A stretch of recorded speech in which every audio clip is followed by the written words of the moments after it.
Home Impodcast time! That's right, Binford Tools is proud to present a Home Improvement Podcast. My name is Adam, and you all know my co-host, Jordan. Roly-poly, daddy's little fatty. How you doing, Jordan? What? I thought you were going to say something about saddles, because that's all you've been talking to me about in text for the last couple days. And yes, I am saddled up, Adam, and ready for the season finale. Okay, cool. Yeah, I was looking on...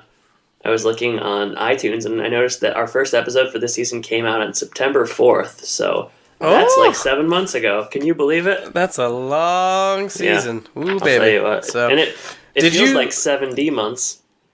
Oh, boy. Oh, boy. You know, when you said saddle up, the only thing I could think of was the Orlando Bar saddle up, which is just a fixture down here that I've been to. Everybody's got cowboy hats on in there. They play some country music. Yeah. It's a good time. You are a notorious barfly, so I could see. I could see why you'd go. I was there for about 5 minutes, and I've been there once. So. Hey, man. But wanted to give them a local shout out. You know, I'm always trying to support local business. They are going to see such an influx of customers coming in as a result. The Home Impodcast bump. Yeah, everybody talks about the Home Podcast bump. I mean, geez, you should all those Billy Rebeck viral videos. I mean. Probably pushing 1 million now. Jordan, we haven't talked in like 3 weeks or something, and that includes non-Home Podcast stuff, so this should be interesting. It should be interesting. Do you want to hear a viral marketing campaign I cooked up in the last couple of months? Yeah. What? Well, you know, it's March Madness time, right? Yeah. And remember I sent you the... You asked me for, like, the brackets or whatever that I'm in with a bunch of people with my brothers and stuff. Yeah, I'm doing really well. I think I'm 8... Oh, you did sign up. I couldn't find your bracket, but... Yeah, I'm 81st out of 108.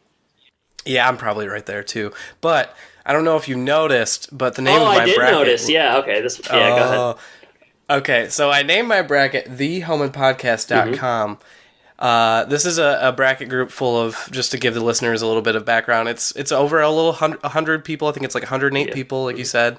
And it's big every year. And then the person in charge of it writes a big old write-up every single weekend. And there's usually like a theme. So this year he did a bracket within a bracket. So he's done like some of the popular commercials versus, I don't know, stuff like that. And then the Home Impodcast, my goal is to make it on this so that we get a bunch of new clicks and readers and listeners and all that kind of stuff. Last year I did it. No one noticed at all. Yeah. He just ignored it. This year, I made the big email list. And so I was included in the bracket. Listed out there. I hope a lot of people clicked. Yeah, I haven't noticed. I mean, I guess it's been a decent month traffic wise for downloads. Well, it's only been like a day since it's been out, so we'll have to check our numbers. I think yesterday was a pretty good download day. I don't know. Paradoxically, I named my bracket after Seinfeld. So, whoops. One of us is dedicated, the other one is not. Yeah. That's, you know what? The ROI is going to be good because you pay $10 to do that bracket, and, anything we get out of that's going to be pretty good. So, and you said you're not faring very well either.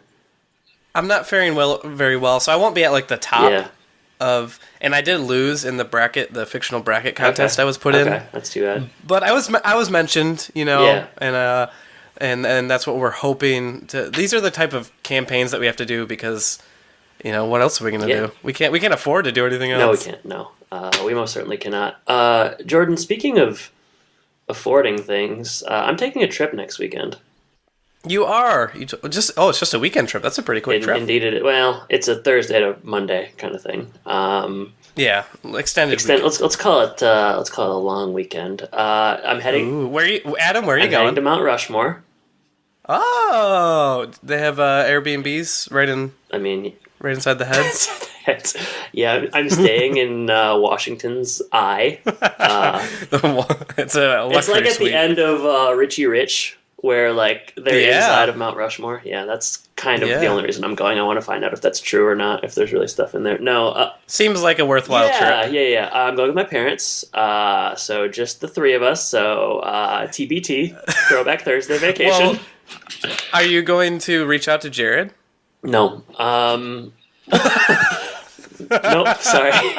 Just only tourist stuff. But Jordan, I wanted to kind of... I like to take my real life and turn it into content for the podcast.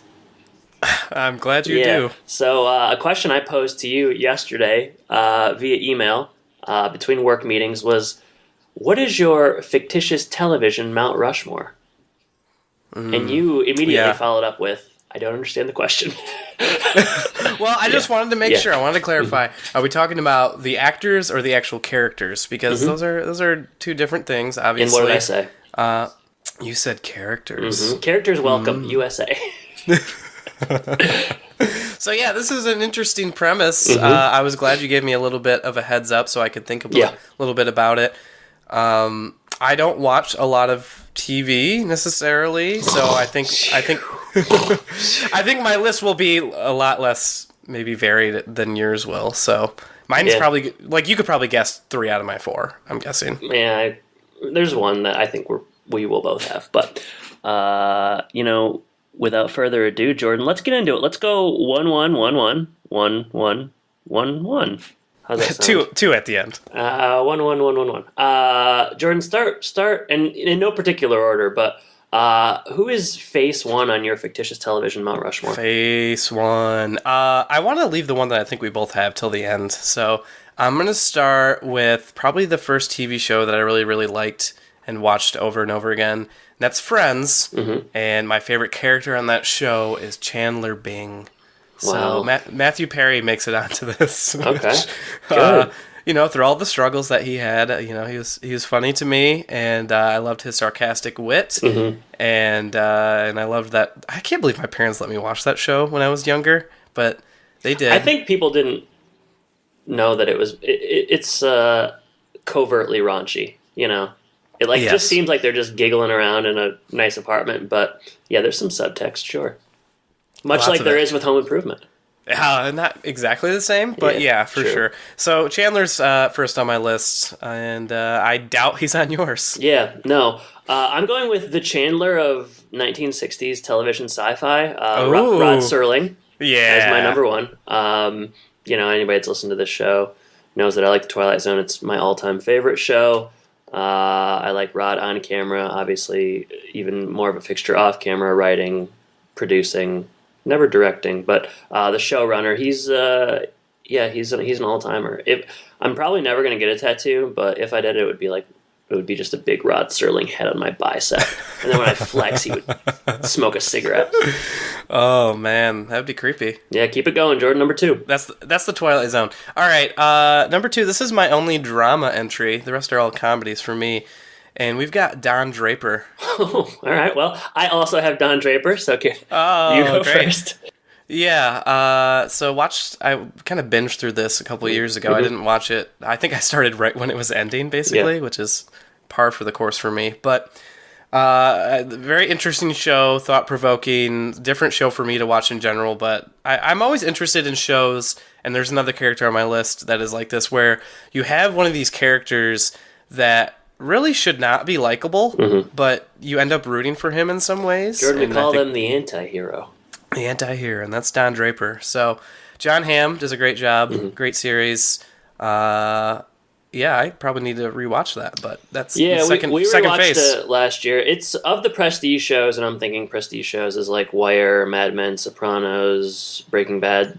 Mad Men's my favorite. I think it's just a great actor and a great performance, and I echo much of the same sentiment. I really, really love that show. It's an all-timer, and I feel like a lot of people still have yet to see it, so if you haven't, do yourself a favor and find it on Netflix. So yeah, I was going to say, it's very accessible, Indeed. Unlike some of the other shows that you listed. So all right, Jordan, I'm going to go ahead and do one here, and my third face on fictitious TV Mount Rushmore is George Costanza. I knew a Seinfeld guy was going to make it, but I didn't know which one. Yeah, he's my favorite Seinfeld character. Loathsome funny, pathetic dweeb, but also, consistently has attractive girlfriends and falls into jobs. And I've always liked George the best. Seinfeld is, probably, if Twilight Zone's 1A, Seinfeld's 1B, or, you could flip those depending on the mood I'm in. But I got to go George for number 3. Yeah, George's a good one. I don't know. Maybe I would pick Jerry from that show. I think you'd probably pick Newman. No, Putty maybe. Or Banya. You've always loved Banya. Yeah, I'm a Banya guy. Yeah. All right. So second to last one for me. We're breaking up all the male macho-ness here, and we're bringing in this is from my very favorite show of all time, Parks and Rec. Mm-hmm. Leslie Knope, the protagonist I thought you were of go that with show. Retta. Dang it. No, sorry, no. Treat yourself. But she's that's my favorite show of all time. I like all the characters, but she carries the show and is very funny wit and all that good stuff. And she's very optimistic and hopeful, which is a little bit different than some of the other characters that are on here who are maybe sarcastic or the anti-hero or any of those other things. And I love Leslie Knope. All right, last one we'll both have Michael Scott from The Office. I'm assuming you have him. Yep. I don't know. Anybody. The Office is it's a really great actor who has gone on to do amazing things in just a perfectly cast role. The Office is he's vulnerable, he's funny, he's also kind of loathsome but always likable. You talk about like Don Draper being an anti-hero, but like Michael Scott, like he should be like such like a dislikable kind of like loser. The first few episodes you hate him so much. Like the what is the episode? The diversity one? Yeah, the diversity one in particular. Yeah. It's like, God, who's this guy? But, man, you kind of just, like, can't help but be charmed by him and feel for him. And it's just a really great performance. And, that's a show that just seems to only grow in popularity, largely because of, like, Netflix and streaming and stuff. But, it's an all-timer and an all-time great performance. So yeah, and obviously when he leaves the show, it takes such a hit that you can tell how... Yeah. I don't know. I almost put Robert California on here. Oh, pretty close. Boy, the Robert California era is very strange. It's weird. It's like not unfunny, but it's a different show. It's a completely different show. I have a couple other ones that were just like close for me. We talked about Mad Men. Peggy Olson was my second favorite Mad Men character. So if I were to do an expanded Mount Rushmore, she'd be on there. Jack Tripper, Three's Company, a favorite of mine. I've never seen that show, but I bet you I would like it. You would like it. And then this is an obscure one. I think I was the only person in the world that liked this show, but I loved it.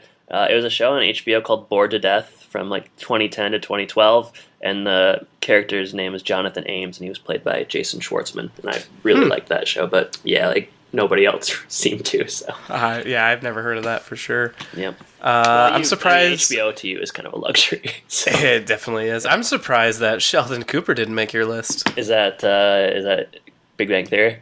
Yeah. Yeah, I've never watched an episode of that. So sorry. I've watched quite a few. But, that's too bad. That's time you're not on your deathbed. Those episodes are going to flash before your eyes, and you're going to think, "Man, I should have just like rode a bike or something." Oh man, it's hard because it's one of those shows where like the same stuff just keeps happening. Basically, it's like the same joke. It's been on for like 13 years. Yeah, and now they got the young Sheldon one. Yeah, I heard he's getting into all kinds of trouble. All right, that's the Mount Rushmore. I hope you have a great trip, and maybe you can see if this gets, maybe we can build our own Mount Rushmore. Maybe some of our graphic design artists or listeners can maybe put together a... Well, why don't we just use the one we have on retainer, Jordan? Oh, that's right. We should do that. Yeah, definitely. No, I think, unfortunately, Real Route Rushmore, Scooby-Doo, Real Mount Rushmore is going to pale in comparison to our fictitious ones. So, hey, do it. You know what? If you have a fictitious TV Mount Rushmore, you got 4 names of iconic characters you like, tweet at us. How about that? I'd love to hear it. Mm-hmm.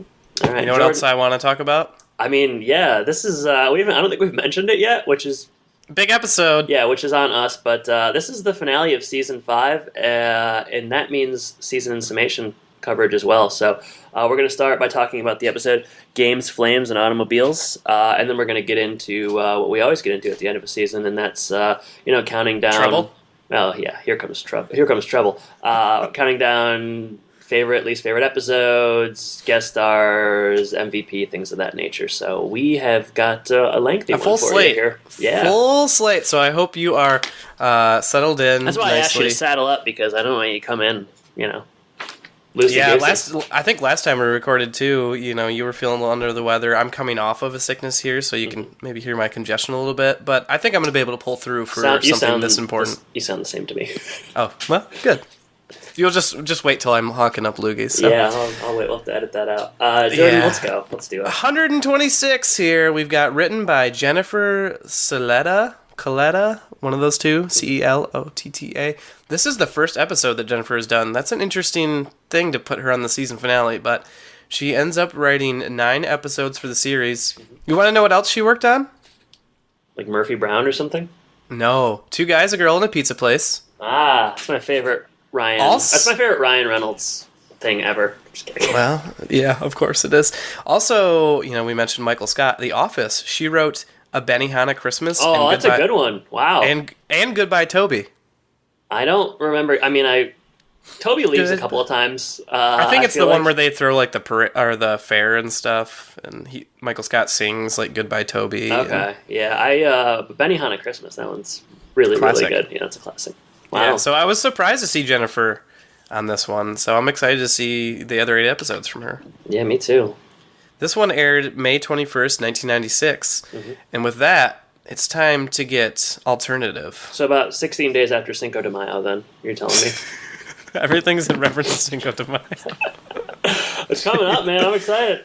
All right, alternative titles. How many do I have? 1, 2, 3... 9? Maybe, it could be like 6 or something. We'll see how I fare. I'll let you lead off then. All right. You probably got all of mine in there if you got 6. No, we don't usually have too much crossover. First one is Life Ain't No Game. Ooh, serious. Which is what you always used to say to me in high school. I know, and it rang true. And now you're always texting me like, you know what, Jordan, you were right. Yeah, life's a dirty game, and you got to play dirty to win it. Next. All right. The Flannel Straw. Pretty good, yeah. Here we go. Monopoly. Oh, man, I was trying to think of Monopoly for a long time, but and it was right in front of you? Yeah. It was right in front of my face the whole time. I nailed it, didn't I? Yeah, you did. I mean, couldn't get any better than that. How about Midal Life Crisis? Good, okay. This one's not great. Where there's smoke, there's bankruptcy. It's a wordy one. I like it. How about this one? One bad engagement deserves a good one. I don't know about that one, man. Sorry. Wait, you don't like the double gauge? One bad engagement deserves another? Deserves a good one.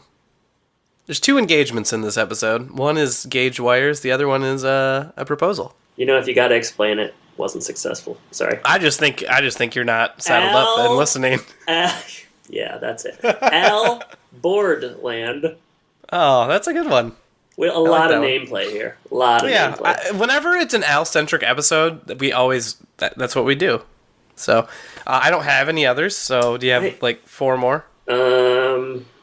Just rattle them off one by one, like shotgun approach. B-O-A-R-D, Bored with Life, and last one, can't read it. It looks like I wrote Misfute Conkeys. So... Okay. Yeah. That's probably the best one, Misfute Conkeys.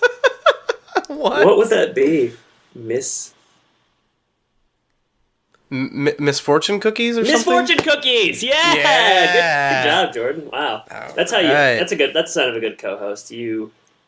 That's teamwork, baby. We finish each other's sandwiches? Yeah. That's what I was going to say.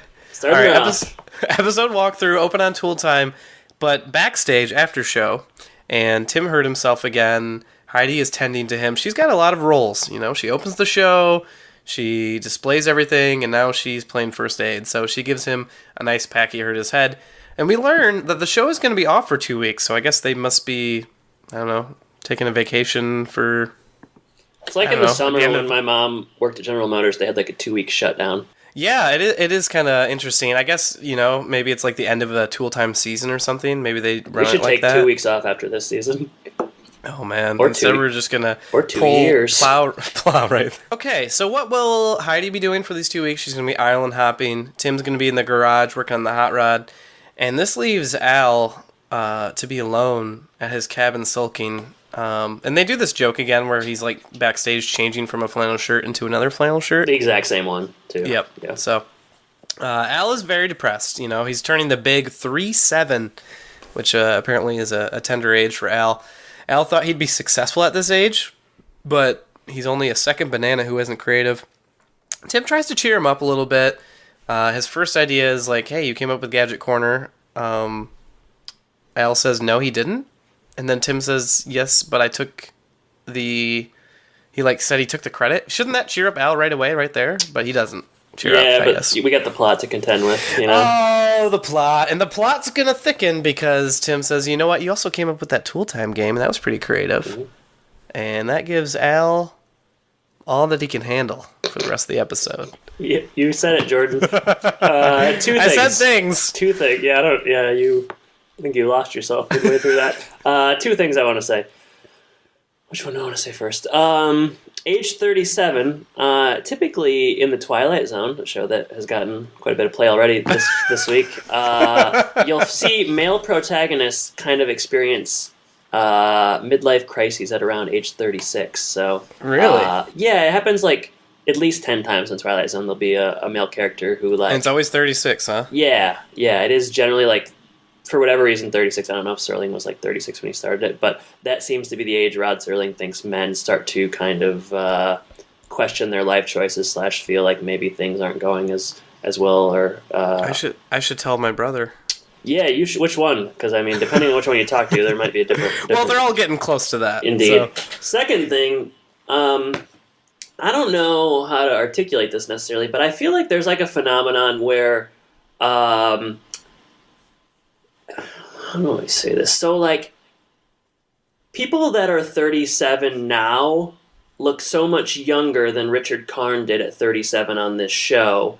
And then, like 30 years before that, someone that was 37 also looked so much older than Richard Karn. That just seems to be kind of a strange thing. Have you ever noticed that, or you ever pick up on that? I guess not. Do you think it has to do with the fashion? Fashion, maybe, or just, like, I don't know if it's just, like, health and medicine as well, but, like, Richard Karn, and I'm not like, this is not saying anything negative about Richard Karn, but like the idea that he's 37 on this show to me as like a person that just turned 29, like it just, I don't know, it just really seems unfathomable to me. Like he just like looks so much older than 37. I don't know if you agree or disagree, but I don't know. It just was something that struck me. Yeah, I don't know what his actual age is, and that might be interesting because maybe now younger actors are playing those roles more accurately, and maybe he's older. I'm not sure. We'd have to do a little bit more digging, and I think we do enough digging, honestly, for Home Improvement. Yeah, man, I don't know about that, but yeah, maybe. There's like this picture where, you know who Wilford Brimley is?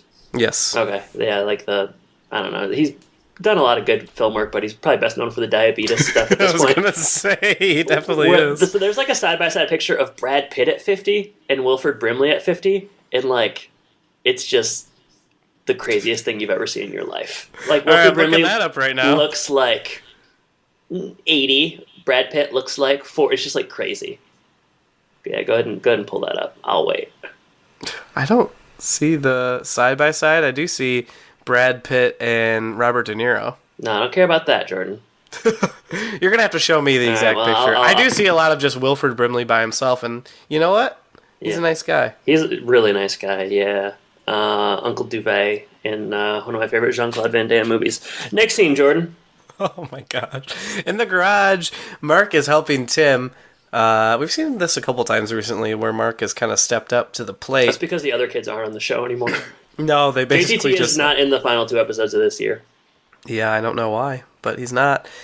Tim doesn't remember Mark helping on the last hot rod, and this is a joke that we're going to get maybe 4 times in this episode where people were doing things with Tim on the hot rod, but he doesn't remember them, he just remembers the hot rod. So he's very invested.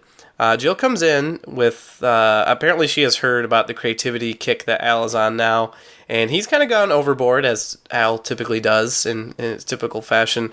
He has put his life savings into making this board game and marketing this board game.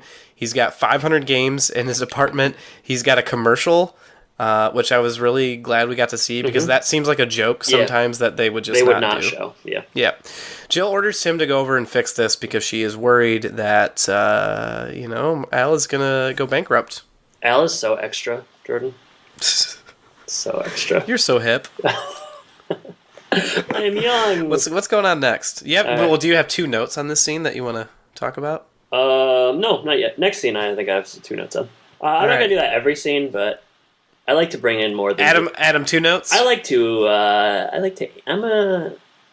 analyze, Jordan. Next scene. Okay, there's a telephone guy at Al's place. I don't know what you would call him beyond telephone guy. Got anything better? He works for Verizon, maybe. Doubtful. Telephone guy. Technician.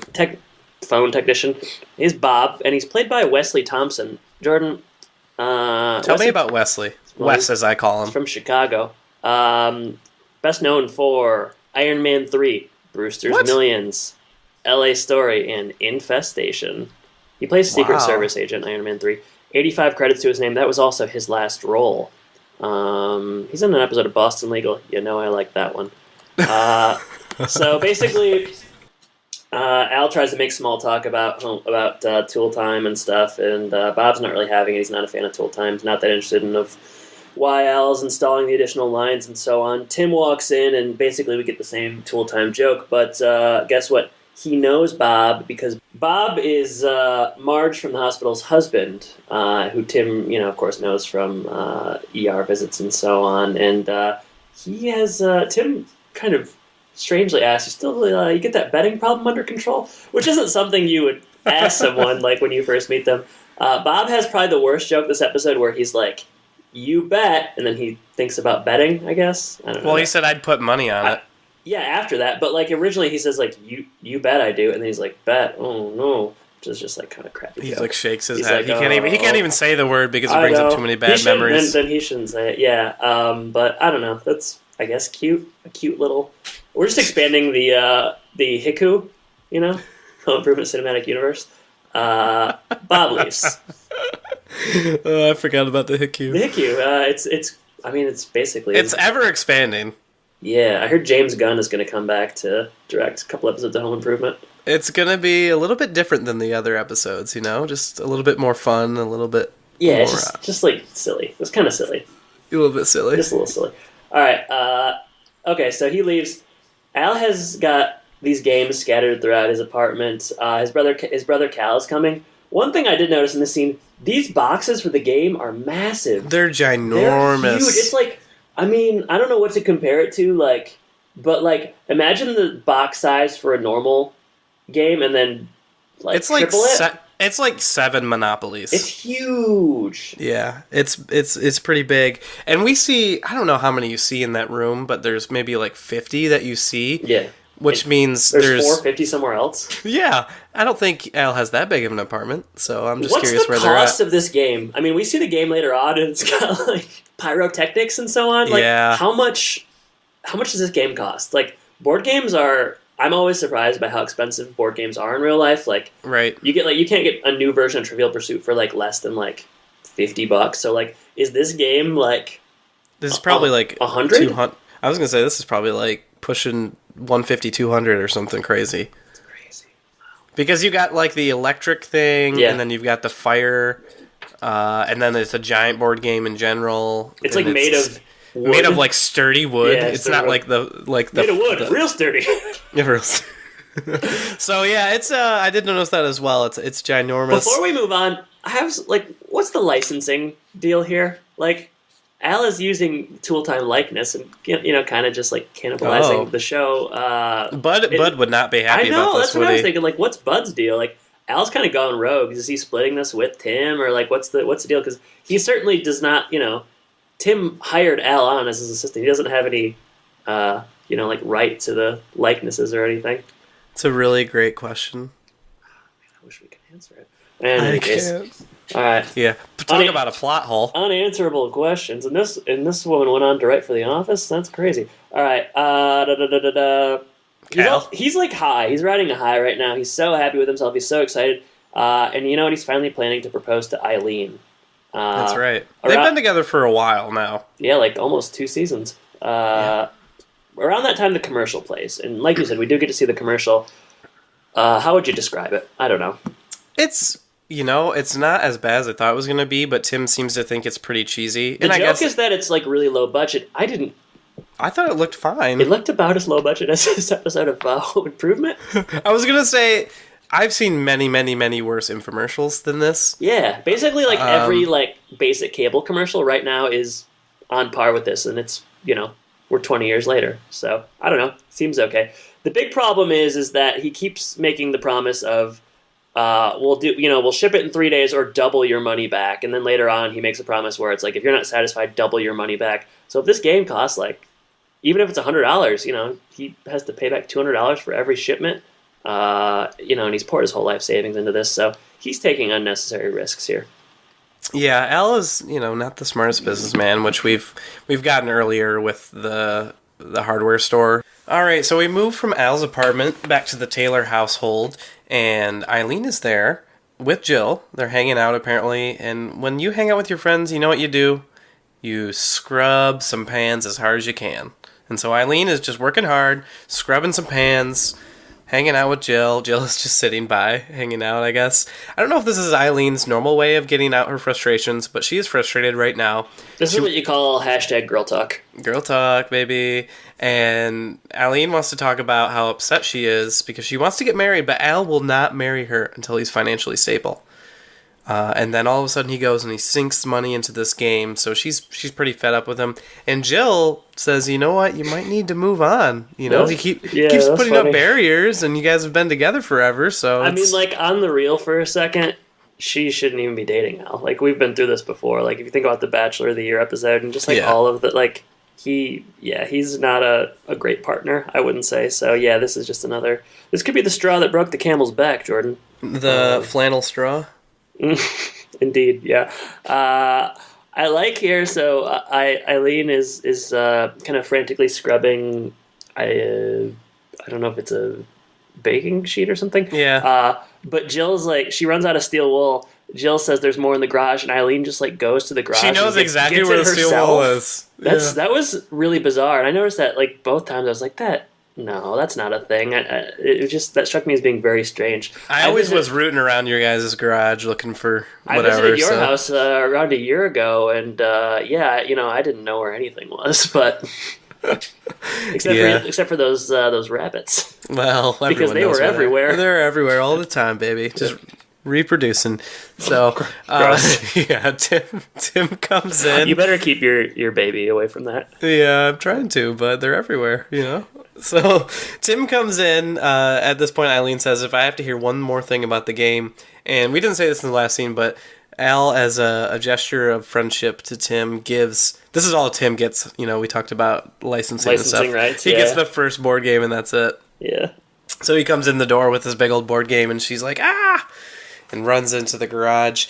Tim shares the news with Jill that she might only have to wait until Saturday to be proposed to.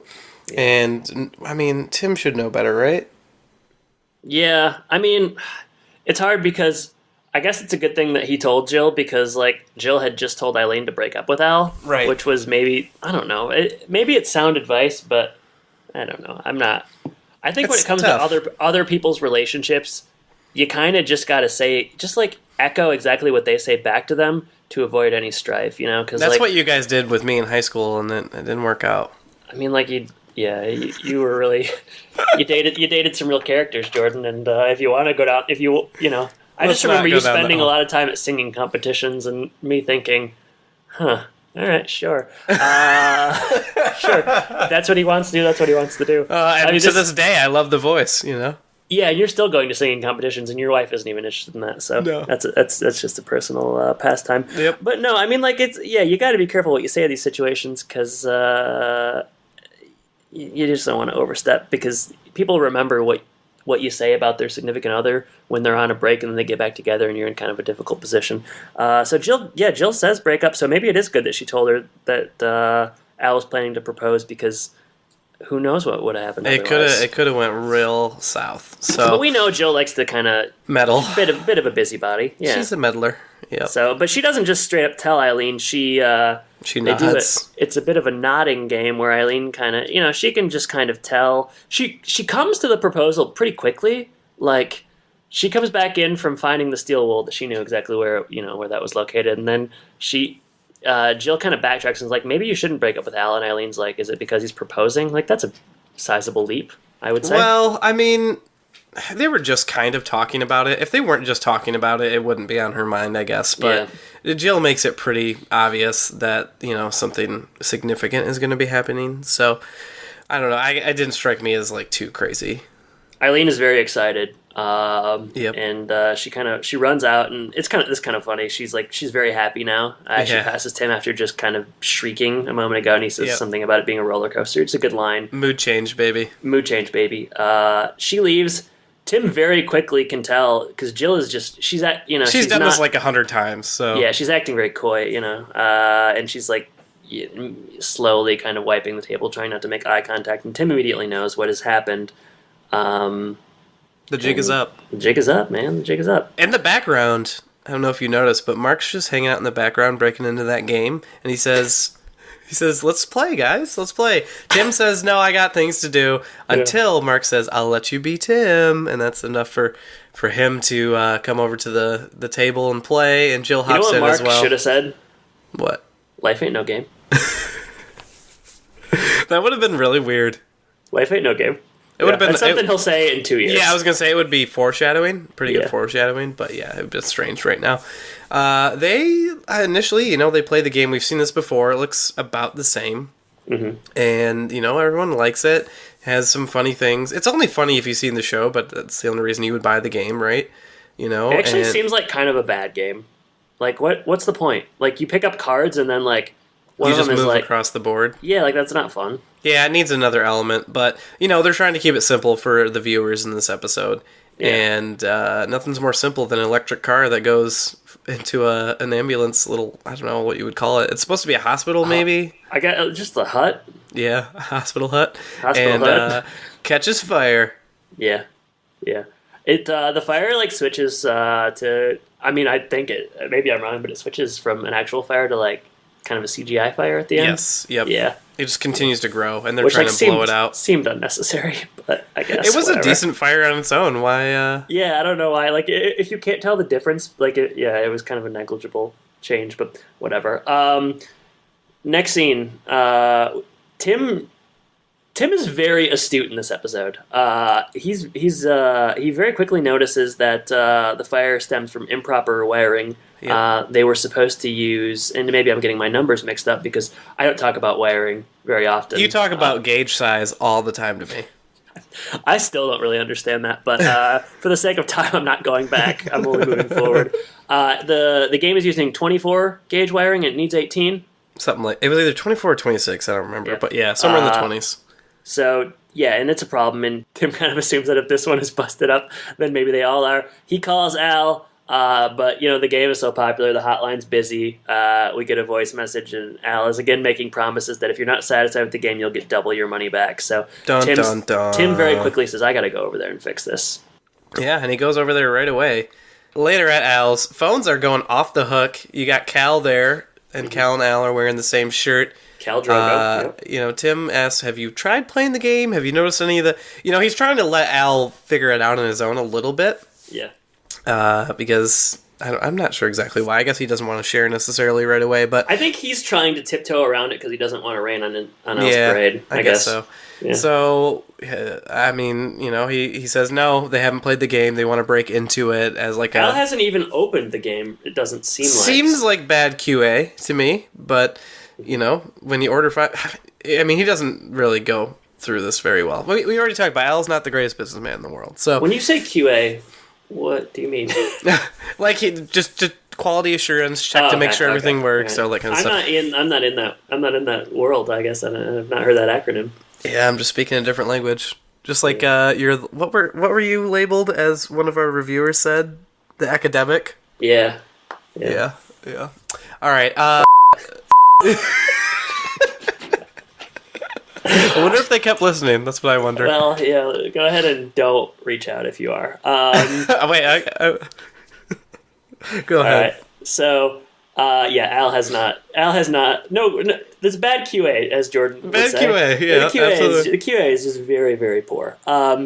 Tim and Al open another box, and sure enough, it too catches fire. Al's upset because Lars guaranteed him the best quality. Yeah, Al worked with someone named Lars, and Tim is 5 steps ahead of Al in this episode. If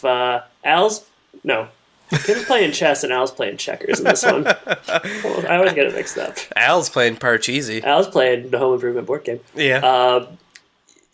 That's basically the assumption. At the end of the scene, the assumption is that they're all screwed up, and he's panicking. Al is quite frustrated. Yeah. Yeah, he realizes right away that he's going to lose all of his money, so he's frantic. Double his life savings to be double. Exact. Yeah, that's a reoccurring gag. I do wonder what his life savings were. He also is part owner of the hardware store, so he's pretty frugal. He's pretty frugal, but it's not like that's a good investment. Maybe it's not. Actually, that hardware store seems like pretty terrible. It seems like a money pit, if you ask me. It's true. They're just giving Tim things. I need 75 cameras. No, he had to pay extra for this. Okay. All right, next scene. Time to go to Lars's office, right? Yeah. I was a little worried about this scene when it started. And I think you know why. Yeah, I do. Did you notice, before we get into the scene, that there's a sign on the wall that says 2 days since injury to customer? I did notice that. That's how you know that this place is shoddy. Yeah, buddy. So we walk in, and Lars is not there. Instead, we get... I gotta find the actor's name here in this episode. We get Dave of Dave's Fortune Cookie Emporium. Misfortune. Definitely adding the Emporium, but I like it. It's a good addition. I love Emporium. Dave, who is played by James Hong, and he's speaking... I'm ignorant. I believe he's speaking Chinese at the beginning of the scene, though maybe it isn't Chinese. But he's speaking another language, and he's an Asian actor, and I was a little worried about how Home Improvement was going to tackle this, but it mostly goes without a hitch. Do you recognize this guy? Yeah, I've seen him in lots of things. I think he made like the sitcom rounds. He definitely was on Seinfeld, right? Yeah, he's in the restaurant one. The Chinese restaurant episode. Yep. Where that's a kind of an iconic episode. Jordan, you're not going to believe this. Guess how many credits this guy has? Well, now that you say that, I'm going to inflate my number, but 300. 432. Oh my gosh. He's everywhere all the time. That's double. Like, maybe we've seen 200 before, but yeah, I'll just read Big Trouble in Little China. He's in the Kung Fu Panda movies, The Day the Earth Stood Still with Keanu Reeves, in about 427 other things. Wow. But the Seinfeld episode is kind of what I associate him with. But right. He does every sitcom and has for apparently the last 30 years. Recently, he in 2019, Granddaddy Daycare. Check that one out. Haven't yet, but now that he's in it, I think I will. Something to think about. Yeah, basically, Dave sort of regales them of Lars's incompetence, and he's just basically a crook. He's in jail, and there were 100 or some lawsuits on behalf of faulty wiring. They were all faulty wiring. Tim, mentions a contract. Al didn't sign a contract. Al is very incompetent, and it's kind of Al is just sort of crumbling before our very eyes. Dave and Tim have a little back and forth, and then we do get some fortune cookies. Al opens 2 of them. I didn't write down what they say, but they're both bad. Go ahead and tell us. You've gone as far as you can in life. Mm-hmm. That's not good. No. Your best days are behind you. You ever get a bad fortune cookie like that? Not quite like that, but no. I've gotten some foreboding ones before. I don't remember any in particular. Do you remember what they said? No, but just sort of ominous in tone. And your podcast will never make it. Yeah, and that one was proven correct from day one. Yeah, and this is where they make... Well, did they make the joke here? I guess it's in the outtakes. They make a misfortune cookie joke, and that was a great title by you, so I wanted to give you more credit for it. Appreciate that. Yeah, but that's all we see of Dave, and then this guy went on to act in everything else for forever. He had other things to do, so he couldn't be on the episode too much. He was booking. He was shooting Murphy Brown, Seinfeld, Drew Carey show all throughout the next day. And that was just Tuesday. He had to run. Yeah. Jeez. We run home. Tim is up working late. He's got like a magnifying glass. He's trying to fix the gauge issue, and Brad comes down. First time we've seen him. And he'll be on the episode for about 3 seconds. Yeah, I'm not sure why he needed... I guess they just wanted to get him in it, because this could have been... They might as well just try Randy right down next to him. I don't know. What's the point? He must have been like, shooting something else. Yeah, probably. So, Tim is fixing the game, and he's trying to calculate, can we pull this off in about 2 days? You know, how long does it take? How many games do we have? How many hands do I have to help me? And that's what we're wondering. Yeah. I'll save a question. I guess I'll save my question for the end, because I have a question about Tim in this episode. Okay.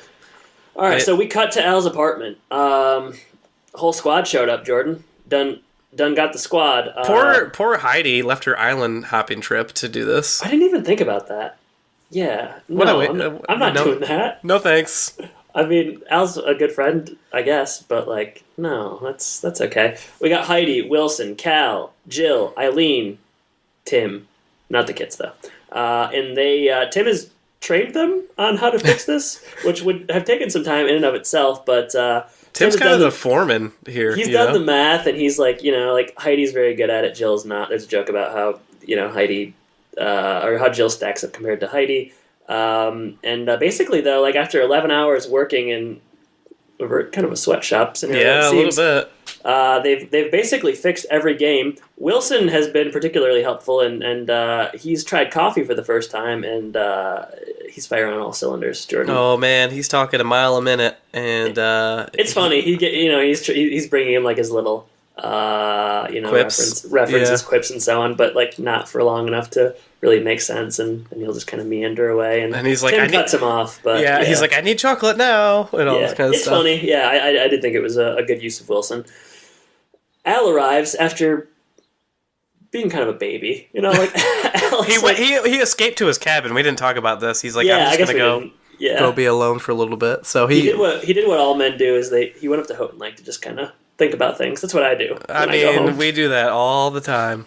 Yeah, and so he just like kind of ran away to Houghton Lake and sort of a little bit like a baby, I would say. He wasn't even going to propose anymore. He had given up. Yeah. Al's not a man. Comes home, and it's a little bit like the ending of Wizard of Oz, sort of. He's very grateful for... It kind of reminded me of that. And you were there? Oh my gosh. He's extremely grateful to everything all of his friends have done. He gets a little bit sentimental with Tim, and Tim is... he kind of gives it back a little bit. He grunts, but... it's a true showing of their friendship. Yes. And he decides, while he's caught up in this moment, to do the unthinkable, Jordan. The unthinkable that he thought about doing for the last week. So I couldn't believe it happened. He finally proposes to Eileen, but he gets down on a knee, and he doesn't have a ring yet. Because why didn't he have a ring already? He was going to do it Saturday. I mean, he might have. I guess maybe he had the ring, but not on him.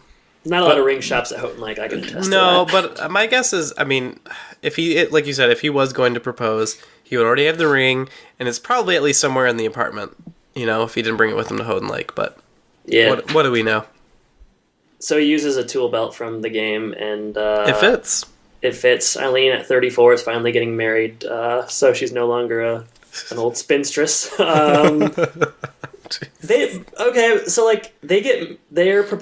Al proposes and they're engaged, and it's a very, very happy moment. I don't remember what happens, but he doesn't marry her, right? Hey, spoiler alert! Come on, no one's watching Homebrew for the first time with this podcast. That's not how this works. If they did, they'd be disappointed. Yeah.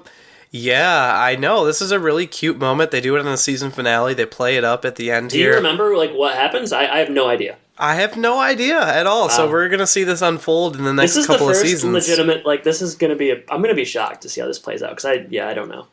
Yeah. And when I say shocked, I'm putting shocked in quotes. Yeah, I mean, it's home improvement. I'll be mildly surprised. All right, final scene, Jordan. All right, we're in the garage. Tim and Jill are there. Tim is working on his new love, and he completed the chassis. Tim, there's more of these jokes that we mentioned earlier about he doesn't remember Jill being there. Jill kind of gives it back to him, and he wants her to stay around so that when he starts up the engine right now, which we've had this, didn't we have this in another season finale? I've seen this 3 times, I feel like. Okay, yeah, another season finale, he just starts the engine of the hot rod. And then they make out. Yep, and that's pretty much what happens here. It works, it sounds nice, they take a picture, and out with season 5. Yeah. Roll credits fade to black. Games, flames, and automobiles. We didn't even mention that this is alluding to a great John Candy movie. But Jordan, before we get into highs and lows, I want to ask you something. Is this the nicest Tim has ever been to another person on the show? I mean, he really steps up and kind of saves the day. I know that often, he will fix a mistake he's made, but this is not his mistake. This is just Tim helping someone kind of to help them. So is this the nicest Tim's ever been? I kind of think it might be. It might be, but he was pretty nice to that lady that wanted to make love to him.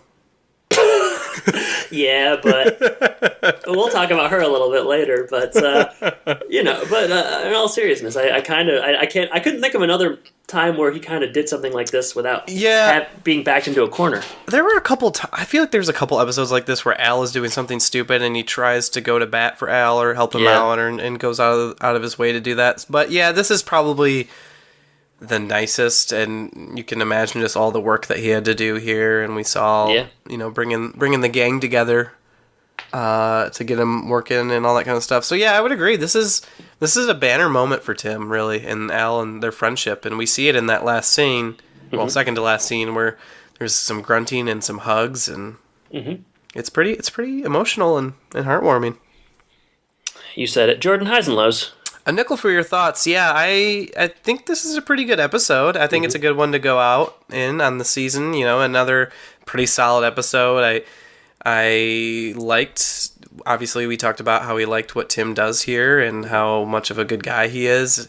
Wilson's cameo is pretty short but funny. We get Cal again, and he doesn't do anything fancy, but he does his Cal thing, and that everything Cal does is fancy. Yeah, it works for me.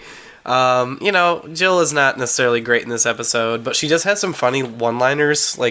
She does allude to the sweatshop stuff that you were talking about earlier, and so even there were just some good jokes and whatnot. Just a couple of maybe plot holes that we talked about. If I'm Heidi, I'm not coming home from island hopping to do this. The licensing stuff is a question that you raised that I think is a really good point and doesn't quite fit in this world. But other than that, I think it's a pretty solid episode, even without Randy and very little Brad and mostly Mark, which is not usually a good thing. So I would say it was pretty good. What about you? I liked it. Yeah, I thought it was as a season finale, I think pretty satisfying. You get a plot that it doesn't carry over into the next season really, but it's a good standalone plot. And as far as tying a bow on Tim working on his second hot rod, Al is engaged. We at the time they wouldn't have known how that was going to play out necessarily. But I think it's a satisfying finale, and the episodes in this episode. Oh, yeah. That's meta, man. Very meta.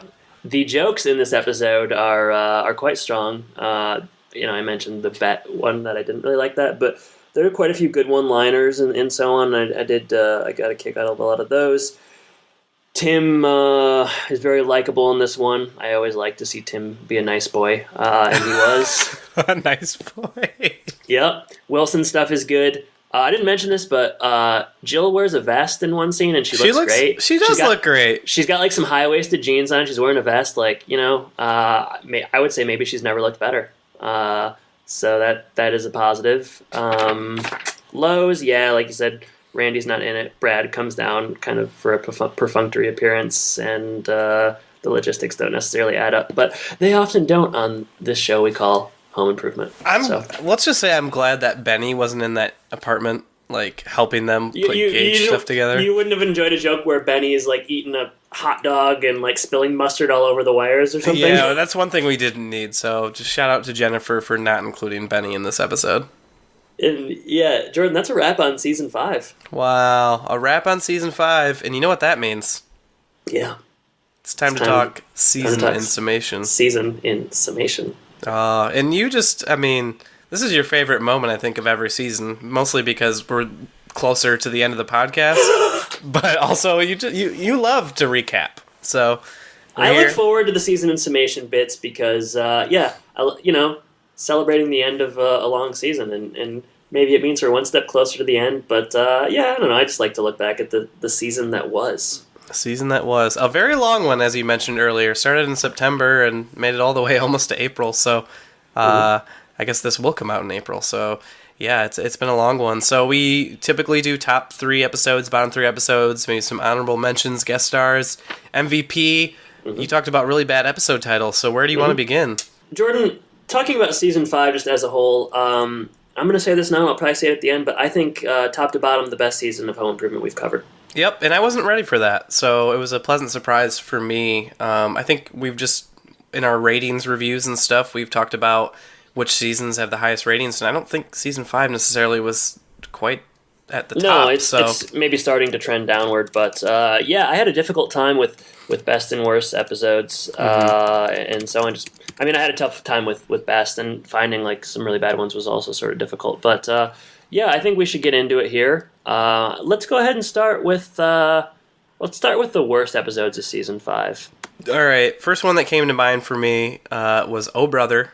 An episode that centers around Marty and Tim working together on the Tool Time set, and we've talked many times about the Marty character, and he's not necessarily the most interesting or likable or all those things, but he's not an anti-hero. Let's just say that.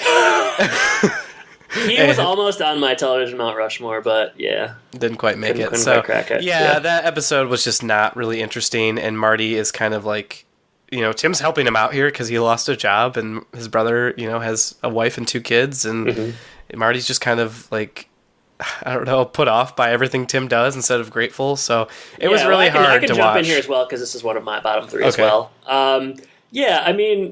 It's not fun watching 2 characters argue for 22 minutes, and that is the entire plot. Marty, like you said, he's not grateful at all. He just like resents his brother for all, like Tim has to tell him what to do because Tim hired him to work for him, and Marty doesn't seem to get that.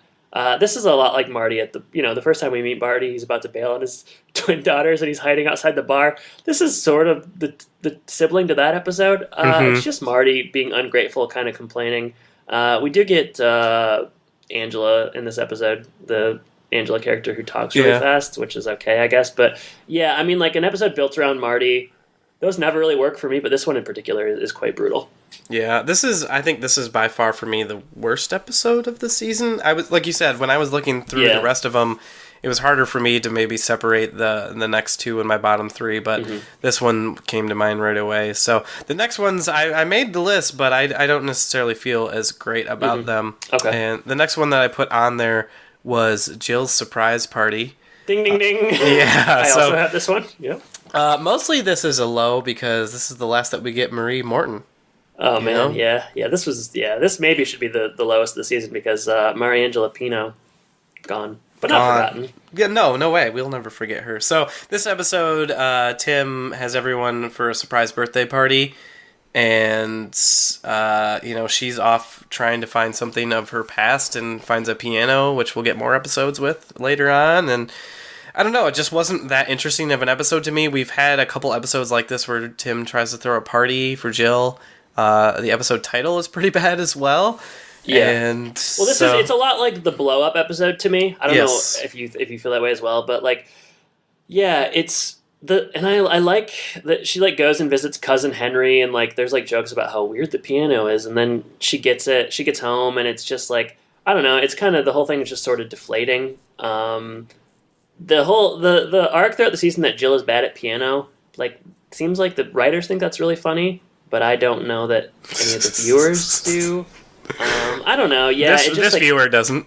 And it's true. And the party itself is like just like there's no food or anything, and they're all just kind of hanging around. It's just, again, it's sort of a negative episode, and everybody's a little bit sour in it. So yeah, it didn't work for me either. That party is nothing compared to a party we're going to talk about later. So wow.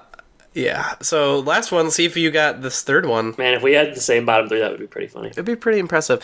I picked Fear of Flying, in which Mark This is one of my honorable mentions, so okay. You can take this one. All right, so Mark takes flying lessons. Jill doesn't want him to.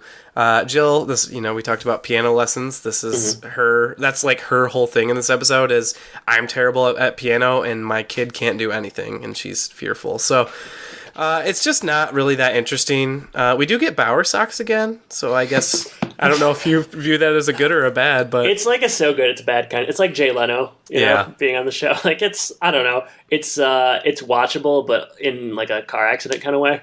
Yeah, so that happens. It just wasn't that interesting in an episode for me because I don't really remember if the other boys have anything to do, but it's really just like Jill stamps down the thing that Mark actually likes for the first time ever, and that's disappointing, and she's kind of like overruled by her fears, and then she's terrible at piano. It's just not a very interesting episode to me. So, but it made your honorable mention. So the Jill piano stuff is pretty brutal, and as far as I know, Bower Sox is stuck underneath. Still, yeah, he's dead. Full-time cabinet. He died. He's a rotting corpse. He's a skeleton now, so that's not great. My last one is Thanks for the Memories. Yeah, this one was right on the edge of my list here. I mean, it's pretty bad. It's you can tell they filmed it out of sequence. Tim and Jill go to an army base, and Tim like shoots and maybe wounds a bunch of people, and then he kind of gets made fun of, and I don't know, it's just really, really dumb. I often feel this way with the episodes that they go like on location for, like they're very hit or miss for me, and this one was a real miss. It's just like kind of like awkward and like very staged, and I don't know, it just did not work for me. I didn't like the central conflict. We get the Tool Time game. This is the first appearance of that, which I guess is okay. But Al's babysitting is kind of boring too. I did not enjoy this one in the desert, and it's just very, very strange. And the jokes are awful. So yeah. Any other things you want to mention in the bottom three before we? Yeah, I have one more honorable mention, and it's called Shopping Around. Oh, and do you remember that one? I do, with Art Leonard, of course. Yeah, I don't know.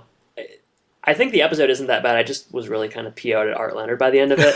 Like he's just like kind of a dirty dog. And the stuff with Tim and Jill at the restaurant was just kind of silly. And it's a weak kind of bottom one, but I don't know. I didn't love it, so I put it. That's in why there. it's honorable mention. Yeah, exactly right. All right, let's talk about the best of the best then. Let's do it. The creme de la creme. Jordan, the first one I want to talk about, and these are in no particular order. I'm a sucker for these, and this is the Christmas episode. 'Twas the Flight Before Christmas. Yep, first one that's on my list. Okay, so we both like the Christmas episodes. This one was particularly good. You got Tim and Al stuck in airport in Alpena. They go up there for is it a Tool Time on location, if I'm not mistaken? Well, yeah, and isn't Tim trying to get a gift? It's a parade. They're grand marshals in a parade. They get stuck at the airport. We get Tom Poston, who's very, very funny. Meanwhile, the boys at home kind of have to take on Doc Johnson themselves, and we get the lighting of the runway at the end. And it's just kind of it's a silly episode, but it's sentimental and fun. I always like these Christmas ones. It would have to be a pretty bad Christmas one for it not to be one of my top three. That's true. Yeah, and as you said, that I agree with everything you said. But Tom Poston is really just hilarious in this episode. So that's definitely on my list. Second one on my list is Let Them Eat Cake. Which? Ding, ding, ding. Man, we are so in sync here. Yeah, like mine's here. So, Let Them Eat Cake I can talk about a little bit here, if I can find my notes. Hold on. Okay, so this is a Halloween episode, which often makes it on our list, but we get the first appearance of Jason, right? Is this the first appearance of Jason? Yeah. And he throws a way better party than Tim does, I gotta say. Hell yeah. We get Brad making out with that, whoever he was making out. Monica Lewinsky looking girl. Yeah. Jennifer.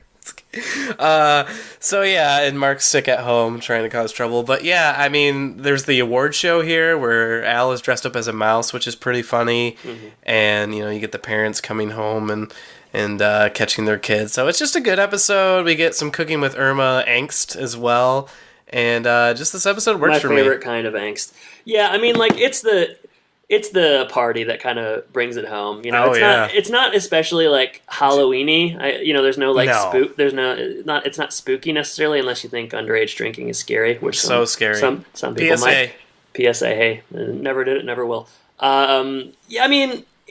Jason is so good in this episode, and we get Jason again, and maybe to diminishing returns, but it's just like it's a little bit cliche, but it's just like the episode. It's a stereotypical episode where the kid in the sitcom throws a party, gets busted, and then kind of has to pay for the consequences. But the party itself is really fun. You got like the kids smoking inside the Taylor house, trying to get butts and stuff, and the crappy band names, and I don't know. I really like this one. I remember having a lot of fun with it. Yeah, it was a good time. What's third on the list here? What do you got to cap it off? I doubt you're gonna have this one. I would be really surprised if you had this as your third. Okay, but I could be wrong.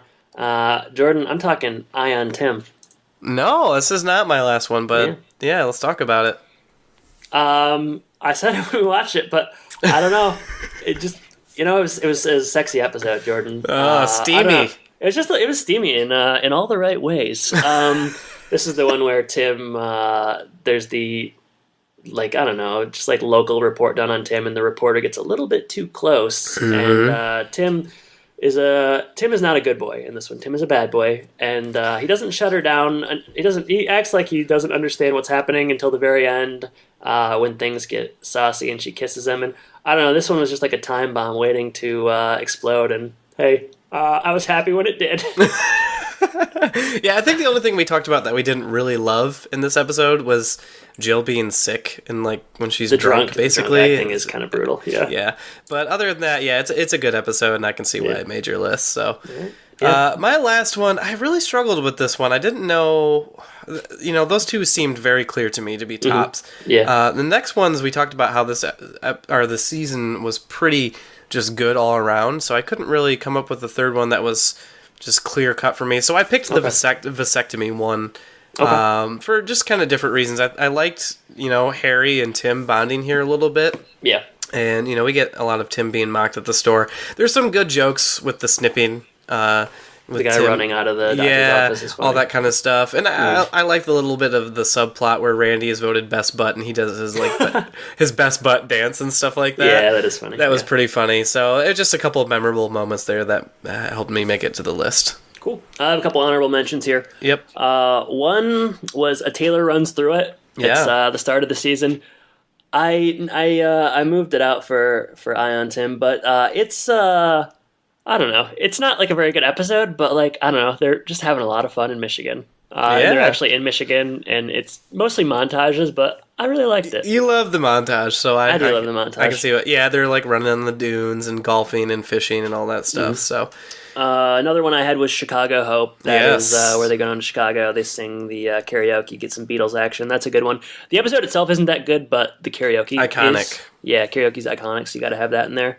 Yeah, I had a couple of honorable mentions, and that was... Sorry. Yeah. No, that's fine. That one was on there, too, for iconic moments, and then I put The Longest Day on there as well, as far as being iconic, as far as something completely different for them, and we had the emotional acting of Randy that was impressive, and so that was a little bit different, so it made my list. That's hard, because I'm not saying it's a bad episode, I just don't... It's just not very much fun, so I didn't have it on my list, but my last honorable mention was Games, Flames, and Automobiles, Jordan. I thought the last one was a pretty good episode, so definitely give it recognition, due diligence. So, I mean, like a lot of really, really good episodes this season, and not very many bad ones. Really, only two stinkers, bad ones, and one really bad one. So, we didn't mention like Mr. Wilson's Opus, which was interesting, and.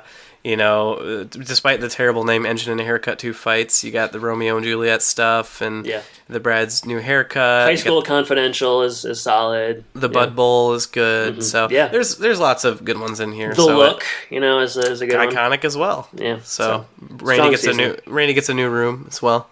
So all right, let's talk if we have time. Mm-hmm. Let's talk top 3 guest stars. Yeah, cool. I will start. So Jordan, number one guest star for me, well, not number one. My first one that I'm going to talk about is, and this probably won't surprise you, I don't know if you'll have it, but Alan Jackson. I knew you were going to put him on there. When Harry kept Dolores. You're just crazy about a Mercury. I'm crazy about a Mercury. I don't know, just a lot of fun. It's not acting or anything, but we get a full Alan Jackson concert to start an episode of Home Improvement. Never a bad thing. No, I put him on my list mostly because I knew he would make yours. He mumbles through his lines in the beginning. Yeah. It's good. Yeah, I don't know. That was really weird, but I liked it. So yeah, that's my first one. Jarring is how I would put it, but it's a good song and he performs well, so I can see why he made it. You know what? We talked about Tom Poston. He's on my list here. Mine as well. Yeah, just a really funny episode with him in Alpena Airport and playing the clerk and just giving Al and Tim a little bit of what for. So he does a good job there. Yeah, he's throwing a wrench on everything. Okay. Okay. All right. What's your last one? Last one. This guy kind of throws a wrench every once in a while, especially at Al, and that's Bud. Wow. Yeah. Kind of a recurring character, he's a guest star? Yeah, I mean, he comes on a couple of times, but he's not necessarily in the credits or anything like that. But he's, I think we both like Charlie Robinson, who plays him, and we really enjoy his presence on the stage. We got the Bud Bowl, where he gets competitive with Tim and stuff like that, and I just enjoy every episode, really, that he's in, so that was my last one. What do you got? I have two more. I kind of cheated, but cheater. Let me talk about Rosalind Allen, Ion Tim. Yeah, you love her. You're gonna call her up after this. Hey man, no way. I'd never do that. I don't know. Just she did what she was asked to do. She was good. She's saucy. I bought her in the role. Tim liked her.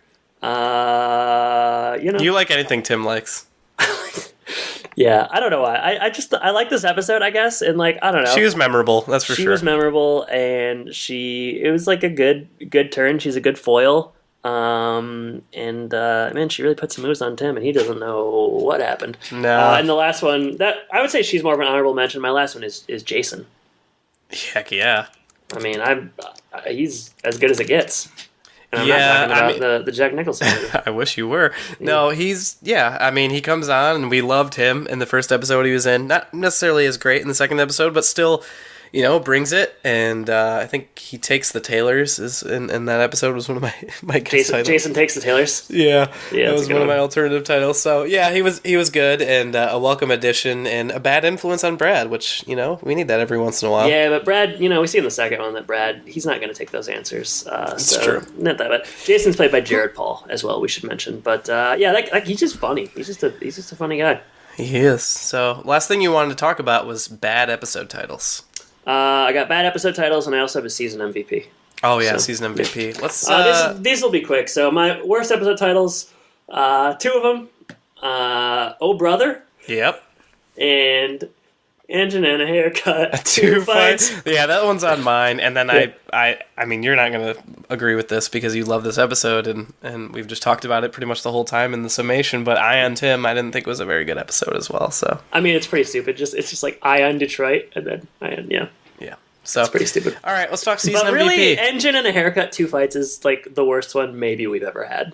I was so confused too when I saw it because I didn't get the little ditty that goes with it. So I was like, what does this mean? If you ever don't get a little ditty, just come to me. Yeah, Adam's the ditty guy. Ditty guy. Season MVP. Let's wrap up the summation here. All right, let's do it, Jordan. I'll start. Who do you think my season MVP is? If it's the same as mine.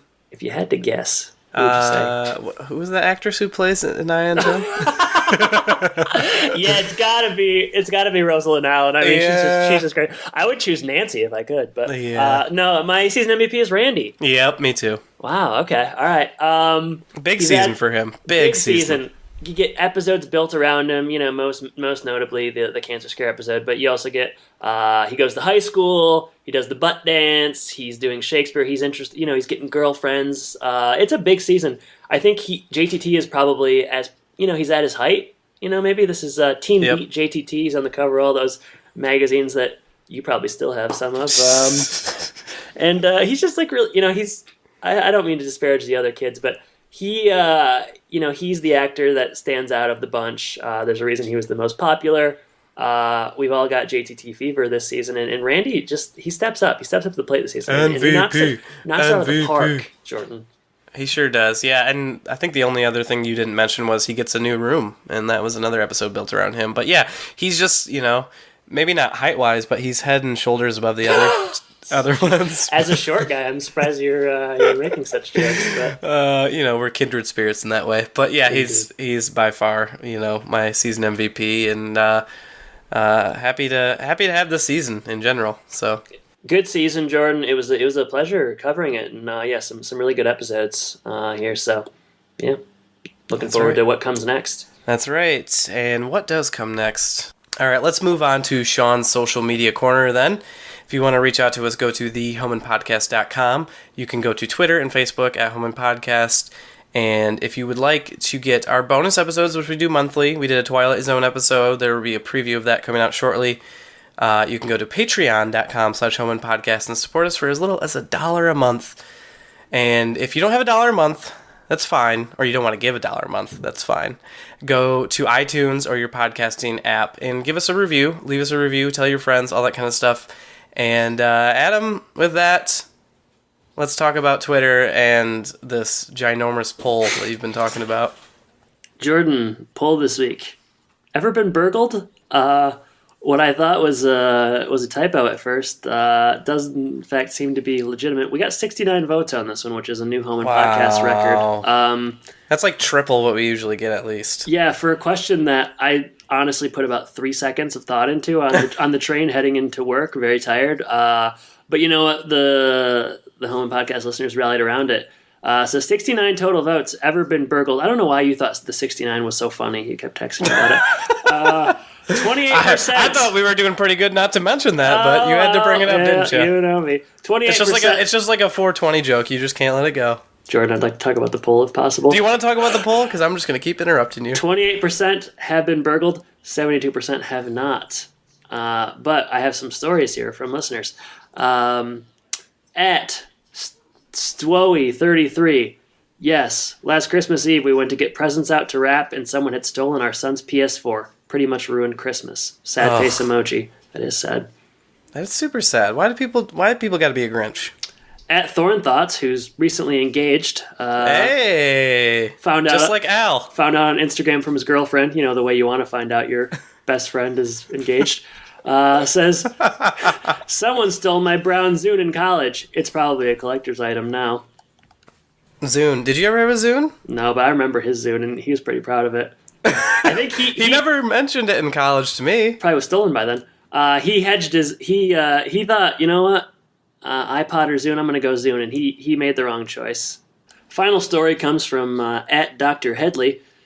My car was broken into, and the perpetrator stole my 10-year-old CD player and factory-installed speakers. Ooh. So, you know what? Not a lot of people have been burgled, but the ones that do have sad stories, particularly at Thorn Thoughts with that Zune. I mean, probably a lot of good music on that. A lot of good music on that, and, the other person... Just like my parents have gotten their car stolen a couple times. You got to be careful where you're at, I don't know. It's too bad. It's too bad that people burgle. You know what? Yeah, those burglars, they're trouble. That's what I always say. We haven't recorded in a long time, so there's a lot of other stuff on Twitter. I don't think I'm going to go through it all. The poll was kind of the highlight, but ZTB, there's some pictures of his kids on there. Tim Allen went to see Mona Lisa in France. You can get in on that action. Boy, there's action there. And there is quite a bit of action there. Yeah. Otherwise, just follow us on Twitter. Always having fun. Getting big laughs, So that's what it's all about. Just getting followers. That's what we're all about. So, home improvement and followers. All right. Well, that is season 5 in the books. We're not going to do a question of the week. We typically do that, but this is a long episode, so we'll skip that for now. Mm-hmm. And that means next week. Do you know what we're covering? No idea. It's called At Sea. Oh, man. I bet you it's one of those on-location ones you love so much. They love starting the season on location. Yeah. They just throw a little extra flair. Extra flair. Well, okay, season 6, here we come. Jordan, it's been a pleasure talking to you and going through this crazy journey that has been season 5, 7 months in the making. Listeners, thank you for joining us for another season. And I guess I should say take care. Take care, everybody.